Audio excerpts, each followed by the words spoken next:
Hello there, my name's Ira Anderson. I'm a retired special effects man living in Oregon now, in fact living in Port Orford, Oregon, and been here since 1981. Bought the Viper about 20 years ago. It was a 1999 and turned into a 2000. It was built in 1999 and never was happy with the amount of horsepower.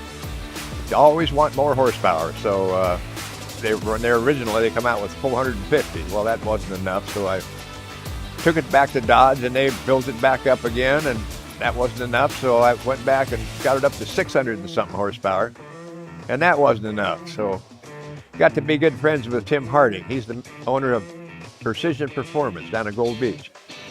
And I said, can you give me some more horsepower? And he says, Ira, I think we can. So here we go. And it took quite a while to get this thing going again once we started to take it down, but it was worth it though. As it come back together, you could see that nothing but first-class stuff was going into the job. It's all gonna just be perfect when it's ready to go. So, and it was. He did a beautiful job.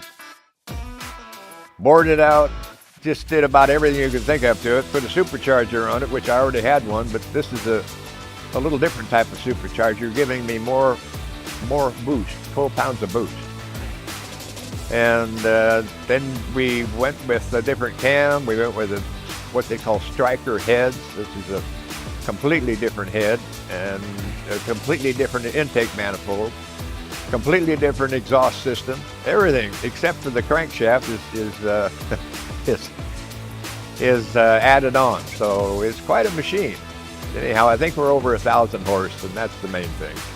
I don't have just a friend here. I got a new Viper mechanic. I want you to be the only guy that's going to touch this Viper from now on. I want that to be you.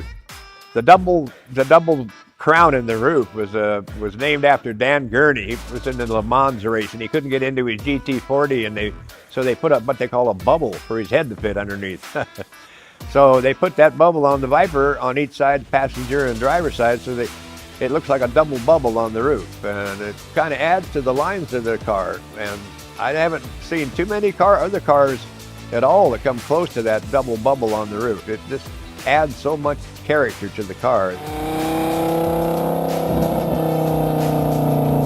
There is no feeling like horsepower feeling. It's just a feeling all its own. Some people have it, some people don't. And when you put that key in the ignition and fire that thing up and hear it bark at you and know you could probably beat anybody that's going to come up alongside you, that's a real thrill. Yeah, we've got a canyon here called Humbug, and it's a beautiful drive. There's a creek that runs down through it, and the walls of the canyon are very steep and tall. And when you go through there and you shift gears, that noise comes off of those walls. It sounds 3 times as loud as it does if you were out in the open. I guess up to 55 mile an hour, it feels like you're idling. And when you steer it, it feels like you're on a railroad track. It'll steer so quick that it feels like you're actually mechanically hooked to the road. There's just something about it that gives you a lot of confidence in the car. And then as you get above 55, you'll hit 65 and 70, and by the time you hit 80, you feel like you're just starting to get to going. And then 90, 100, now we're starting to cruise at 100. 110's better, 120 is even better.